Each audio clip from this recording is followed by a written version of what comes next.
I actually had the pleasure of coming from Santa Monica.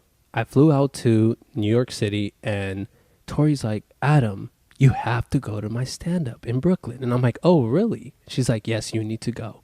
I'm like, okay, I'll show up. So she's like, there's like 8 of us. I'm the 7th act. I'm like, okay. So anyways, we're like listening to the stories, and one after another stories about gay and gay and gay and gay. I was like, please, Tori, don't come out to me telling me you're gay. No. But anyways, Tori had a crazy dark story. I'm like, wow, that is dark and crazy. So Tori, where does that even come from? Well, just to fill our audience in, I talked about growing up in Beverly Hills, and I grew up down the street from where Charles Manson sent those girls to murder Sharon Tate. And then I talked about having, all these ghost celebrity encounters as a young child, meeting Charles Manson's son. And then, I talked about Trent Reznor, Marilyn Manson, because they rented the house when I was growing up to record one of his albums. And then I recently moved in with my grandfather, who has another celebrity home where Howard Hughes lived, Judy Garland, Michael Jackson stopped by. One time, apparently, Elizabeth Taylor wrote a love letter to the house. She just liked the outside statues. So yeah, I talked about all that, and then I threw in there Oprah's psychic. And then the one part that wasn't true is I said, I moved to New York, and the only guy I knew in New York was renting Jeffrey Epstein's house. So, he offered me the basement, but that's where I draw the line. So, some of it was all there, but I kind of ad-libbed a bit and over-dramatized it just because I knew I had the audience in the palm of my hand for that 5-minute set.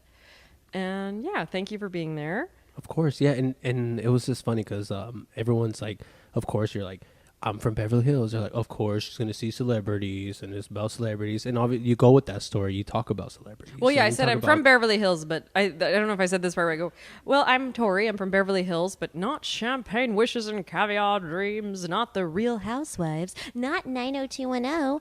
I'm from Charles Manson's Beverly Hills. It was unbelievable. Your stage presence is unbelievable. Like, you're not stage fright at all, and you say that you are. Well, I blanked. I forgot my entire script. I've been preparing for this for 8 weeks with the Brooklyn Comedy Collective. But I moved to New York for the past 4 months and just went for it. And I guess I came out of it a comedian. And I've also invented a product. I'm excited to launch that. And then there's a movie and a book. But you just reach for the stars, and it will dictate what will come to fruition. But the comedy was fun. I wanted to challenge myself because I performed. You were at my brother's wedding. Oh. And they asked me to give a speech, and I was a little nervous at first. But Adam, let's just stop. Tell me. So what I mean about stage not being stage fright. We go to this comedy thing. There's maybe 30 people. Where tonight or tonight? Yeah, it was 40, 50. Yeah, 40. Okay, so then we're at her wedding. And she's like the last act. Not my wedding, my brother's wedding. I'm so sorry. I'm so sorry. I'm single, ladies and gentlemen. Thank you. Her brother's wedding. Sorry. Looking for an eligible bachelor anytime soon? Exactly. Okay. So we're there, and she was like the last act. And it was like in front of 550 people. So a Persian wedding. Yes. I don't understand when she says that she's like scared of things and stage fright. Well, you've seen me. You've been here in New York 2 days. You've seen the chaos that ensues before the magic. God bless you. Yeah, but that probably is the reason why you are that's part of one of your powers. I think being chaotic, but it's like you were able to, and you still get it together. Even if you don't remember anything you said on stage, it still was awesome. So that tells you a lot. Thank you. So. Yeah, the wedding was fun. I was asked to talk about the couple. But I really remember I just gave her advice of, Please note that Zach is lactose intolerant. Buckwheat makes him itchy, and he can't stand country music, believe it or not. And the way to dissipate any fight is to sing a Motown hit song while doing a honky tonk. It'll dissipate any fight and make him laugh. DJ, hit it!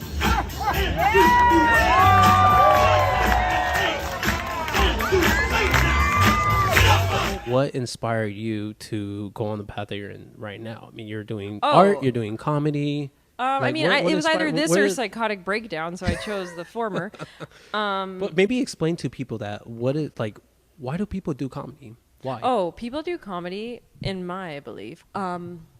People do comedy because they're in a dark, deep place that needs healing. And a lot of comedians, people don't know this, have a lot of trauma and drama and just horrific things that have happened to them. And the way they see the world. I'm saying this as I'm staring at a coffee table book of Quentin Tarantino's face. So, like, I'm just staring at him talking. I actually met him because he did the Manson murder movie. And I said, you did a great job. I grew up down the street. And he high-fived me. I know, the hand that's touching this mic right now is high five Quentin Tarantino. Thank you very much. Wow, that's precious. Anyway, I think people do comedy because you're in enough pain where the world doesn't make sense. And what I want to say to my future self is that everything was in perfect timing and I was never lost. But even though it feels like there is no roadmap and I'm just walking through the river blind, I know that I always say to my mom and people, they're like, what do you do? What's your purpose? Like, do you have a plan? What are you doing with your life? And I always say to people, don't worry. One day it'll all make sense. But I haven't found that day yet. So I'm going to give myself another year. But yeah, I'm just avoiding the insane asylum walls and doing my best to just make people laugh with absurdity of where I grew up or traumas or learning things on. I met the craziest kids, like kids that grew up so fast. Like I met heroin addicts that were, heroin addicts that when they were 11. Like, oh my gosh. I've been to 3 high schools, 2 colleges, 2 grad schools, a lot of summer camps. I move all the time, but I believe I have this like gypsy soul in me that's searching for experiences. And I mean, I could go anywhere and make a random friend, or if we're in a room and there's like a guy with a crazy mohawk, guaranteed I know him or we have 1 degree of separation. Yes, that's a chameleon. Chameleon. That's a chameleon. Yeah, you have that too. I have that too. Yeah, I can talk to anyone. Yeah, and I'm going to interview you. I can talk about anything. Right. You're going to interview me, but comedy. So did it start at 17? It started at 7. 7? Mine is 10 years. My dad is an undiscovered improv actor. And so there was always like sketch comedy growing up. Mm-hmm. And yeah, it was always there. So I owe it all, to my dad and his crazy cast of characters. And we were very like movie literate home. So there was always like Caddyshack, Uncle Buck, a lot of the John Candy movies, Planes, Trains, and Automobiles. What was it? The Down and Out in Beverly Hills. Like we loved comedy movies, but like cult classic ones. So yeah, we would just study movies, and it's like the inside joke with my family. We always reference like What About Bob, which is probably before you were born, and it's a Bill Murray movie. I'm not gonna age myself. And you're not. You're young. Yeah. So my whole life was surrounded by comedy movies, and once in a while he'd throw in The Shining or like The Abyss, and spice it up a bit. But yeah, pretty much I was raised on film, but primarily comedy films, and just my dad's crazy sense of humor, very sarcastic and quick-witted, and like taught me comedic timing. But yeah, I mean, I'm still evolving that identity. So you've seen The Wedding, and now you've seen the Brooklyn Basement performance. Yeah. I met Liza. I asked her about it. She goes, I just love that house. I have fondest memories of my childhood. She doesn't remember, but thank you, Liza. When I was about 9 or 10, who rings the doorbell? Michael Jackson. Yeah. True story. You can Wikipedia this. Michael rings the doorbell, and there is a picture of him holding my brother on the porch, and he's like, hello. And now, I mean, I'm in the converted garage, trying to pinch some pennies and see where life's going. So who knows? And I'm with now 3 ghosts. You got Howard Hughes, Judy Garland, and Michael Jackson. And I mean, boy, could those 2 other ghosts sing. My God. Now, and hopefully my 5-minute set will change, is about where I grew up in Beverly Hills, around all these Hollywood kids, around celebrities, down the street from where the Manson murder, Sharon Tate murder happened. And, growing up now, I'm with my grandpa in his crazy house full of random old Hollywood artifacts and things. But yeah, I'm finally like comfortable to talk about it all. Ladies and gentlemen, welcome to Los Angeles, where the degrees is 5 degrees, hell froze over, city of dreams. Welcome back. Welcome back. You are back. Last time I interviewed you, we were in New York City. It's been a month since. How are you? Doing great. How are you doing, Adam? I'm fantastic. As you can tell, I'm wearing the same shirt. From You the know, it last looks day. washed though. It's actually not washed, but in a way, it's not about You me know, I today. can't smell it, so we're doing pretty good. Well, we sure have a distance, so that explains that. So in a way. I just bought this online. Oh, really? What have you been up to? Me? Yes, you. I went to the market yesterday. Oh, Got some gas in my car. market where? Well, it's a funny story. I drove around to different markets, but then I ended up going back to Amazon and I got groceries online. So I guess you could say I drove around different markets, but I didn't settle on which one I wanted to go to. So it was an adventure. Oh, and were you satisfied? Yeah, So you're back into your, I guess you would say, your groove, your element. my element. I Your miss the big element. city, though, New York City. I miss the spontaneous, chaotic energy that you can just walk out the door and have a crazy adventure. I feel like LA, you do that, but things have to be a little more planned. Yeah, I've noticed that. Like at least when we got back, it was like I missed that. I missed when we were there with you. It was like afterwards, we went and had a good time. Yeah, we and had an adventure. It that was night. fun. It was fun, and it was just like the whole experience. And then we're here now, and it's like it's not really the same, but I love it here. I really do. I mean, there's nothing I can. The weather's perfect, and I don't know. I just feel like there's a lot of creative people here, creative people. So, have you been doing comedy? I have. I've been to the Comedy Chateau off Lancashire, and I did a few open mics there. And I really, seeing where I want to take that 5-minute set that we developed with our class for the performance. And yeah, it's been really fun developing it and adding and subtracting from it. So I have a nice base for that thing. What do you think of your performance? Like, did you enjoy performing that at that day when we were there? Now that it's been a month, like, what's like your recap from that? Yeah, definitely. It Performance. was like a 2-month preparation. So it was a culmination of a lot of learning from the Brooklyn Comedy Collective. Shout out to Carolyn. Thank you, Carolyn, for a great comedy class. And what I took from that was that, it's really encompassed and incorporated into my entire art practice and studying performance art in grad school, just seeing what it was like to be on stage and make people laugh and, dive into yourself and talk about a life story that's developing. Yeah, and you're a very creative person, as you know. You have done art. You do a lot of things where it's like performing arts. What brought you back to like comedy? I mean, and people don't really understand that comedy is part of that. They just What brought back? I think it was mid to late May of this past year. I was asked to give a speech at my brother's wedding, and I said I'll give a speech, but I wanted to make it funny. I wanted to really connect with all. I think there was like over 500 people there, so I said, "All right, you know what, Torie, this is your shot. Make them laugh. Give a great heartfelt speech," was always the primary focus and priority of that for my brother and his wife. But it was really like, all right, this is your biggest audience. Crush it in a way that, pays respect to the bride and groom, of course. But it sparked some seed that got ignited and replanted. You know what? Try comedy again. You have something here. But also using that for my art medium has been really exciting too. I'm getting back into performance art and studying about the Fluxus movements and looking back at old papers and performances I did with Karen Finley at NYU. And just I would use video projections and dance in front of it or video map things. So it's really sparked something that is igniting my art practice again. So super excited. And you mentioned again, what made you stop in the first place?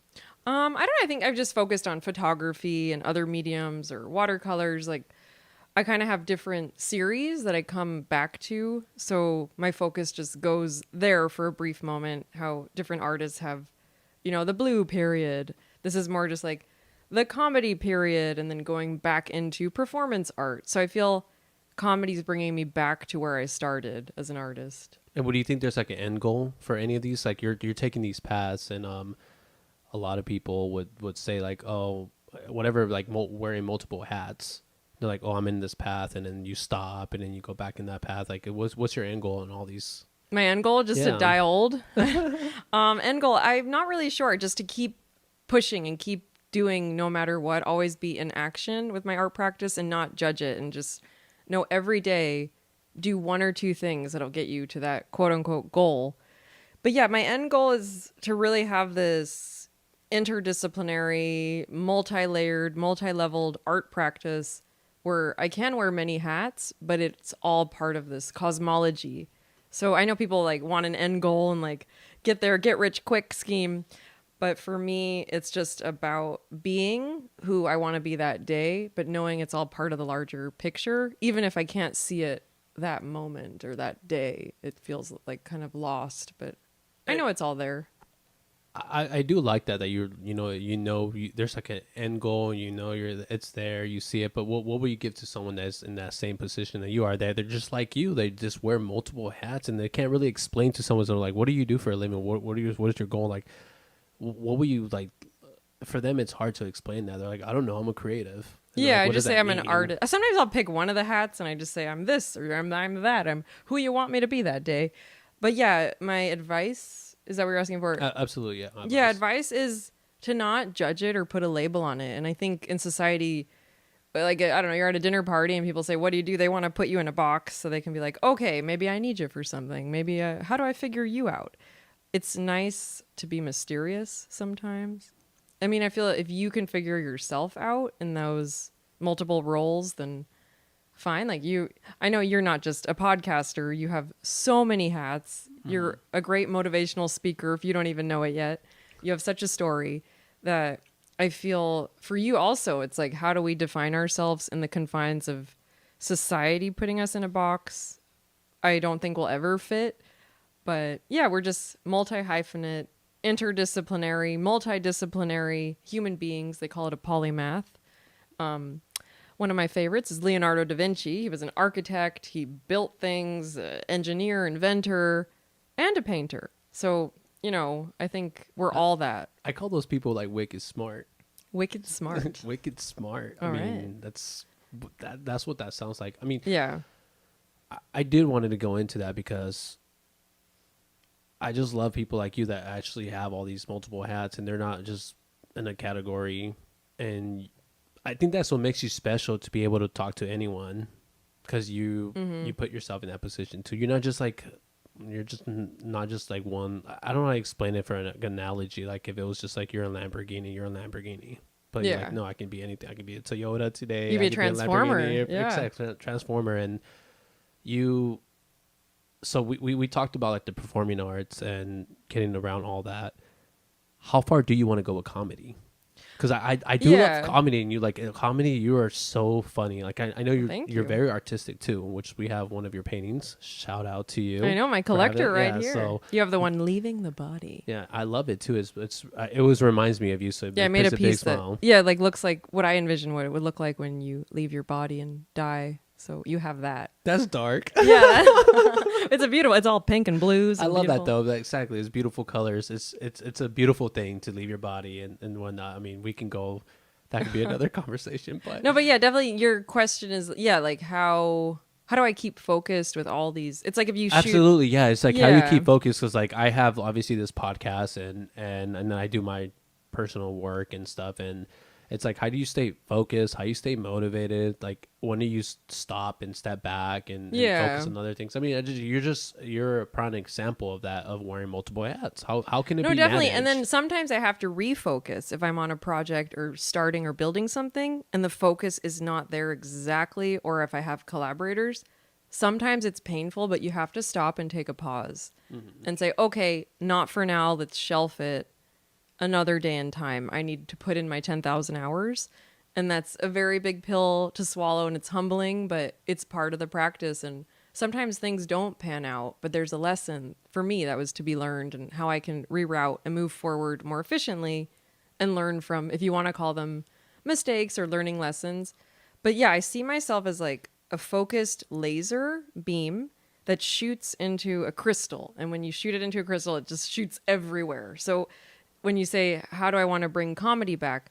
I just rode that wave and I let it take me. But the waves that I ride that are tributaries always come back to the main ocean source, which is just my art practice. So that's where I'm at now. It's refocusing. I've been dabbling in the comedy here in LA, and it was fun to establish and build in New York.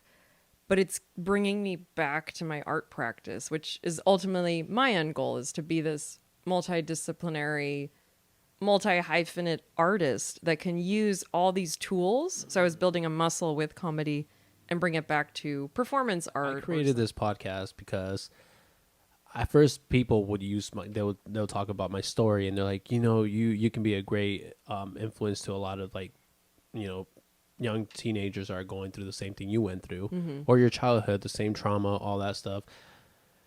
You should talk to them or go volunteer, go do this, go do that. And I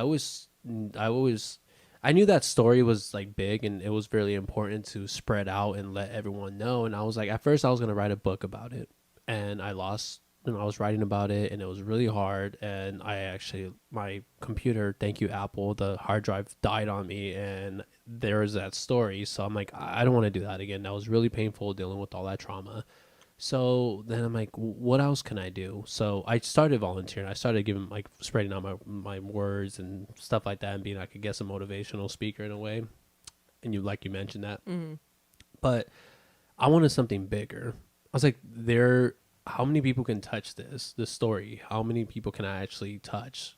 Because I can't touch that many people just by doing these little, volunteer stuff. There's so many people out there in this world that can hear this story. Mm-hmm. Or I can at least bring people that have inspiring stories that I can talk to, because I'm brave enough to talk to these people, and some other people just don't have that voice.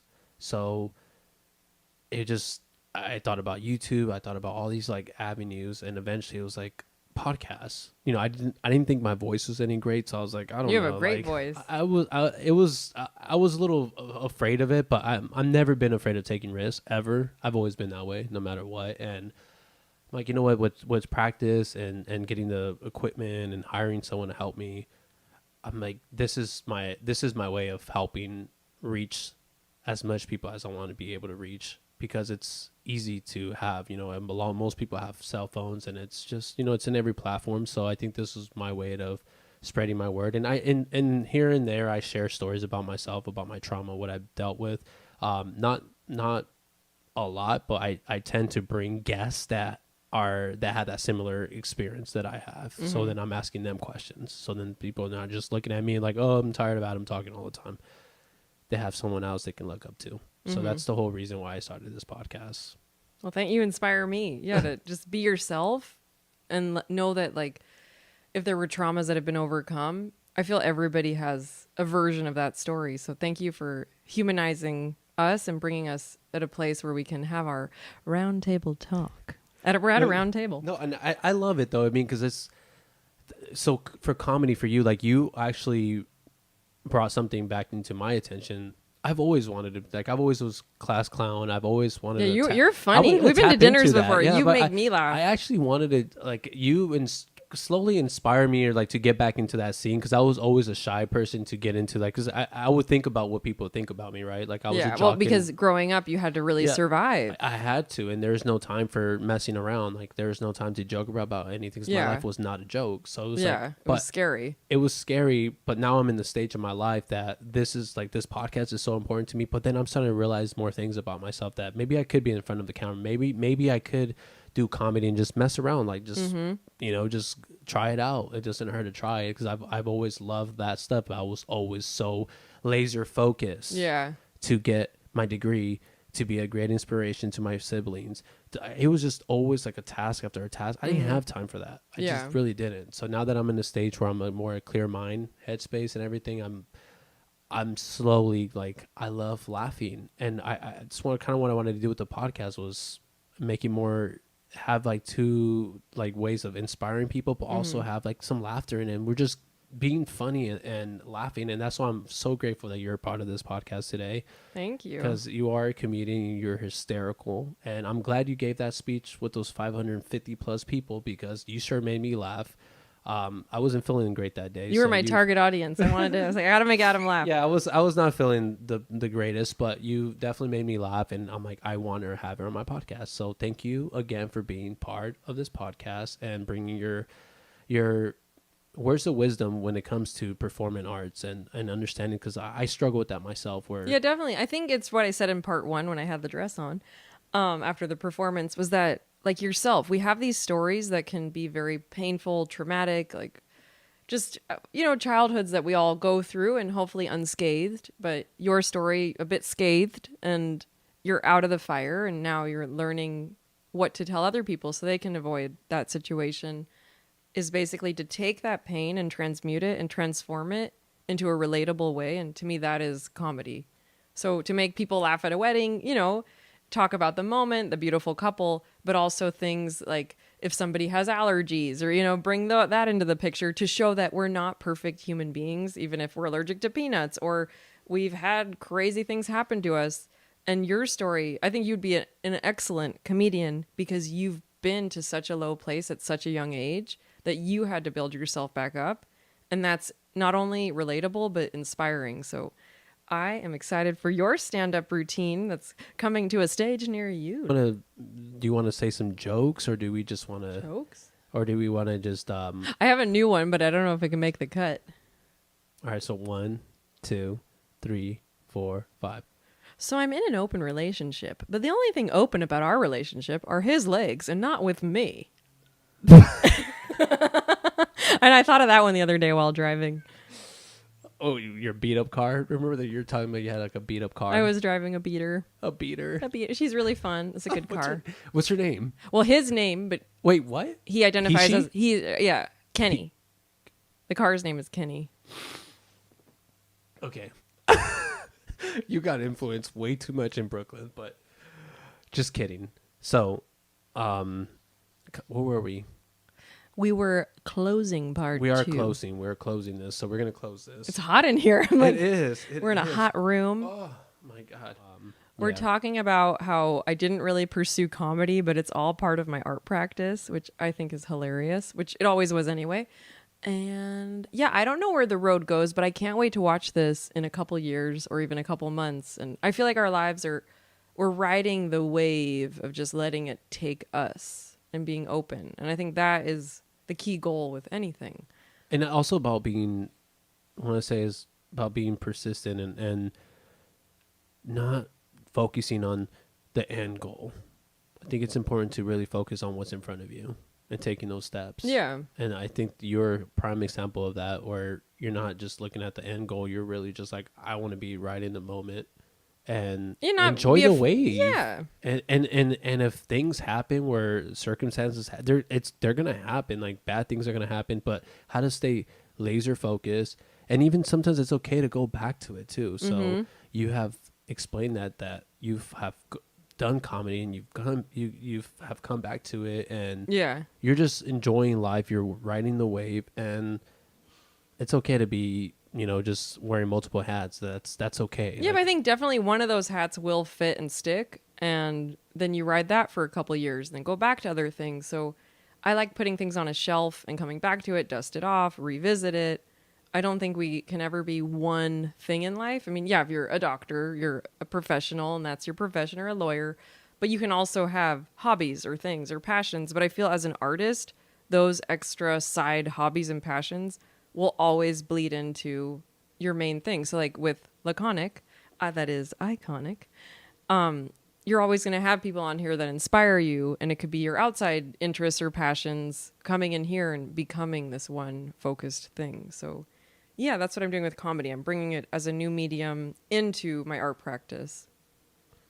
And we're going to just say, I really appreciate you. Thank you so much. Thank you for actually taking this conversation from New York City to LA and in my studio. This is my area. And so now you're welcome to my place. So I love what you did with the place. So this is definitely my backdrop. So I love it. I really enjoyed this conversation. I really learned a lot. Honestly, you taught me personal things. So I really appreciate you, because you've opened that other set of eyes for comedy and performing arts, and just being very focused and understanding that the end goal is going to happen, but just be really patient and put in the hour and the time. So I personally appreciate you. Yeah, for and to quote being Arnold there. Schwarzenegger, always have a vision and a plan and an end goal and know what it is, but know how you're getting there.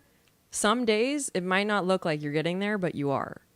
Even if it's a baby step or a step back, you're going to get there because you have the visual of where you want to be. So that's my words of inspiration from the Terminator.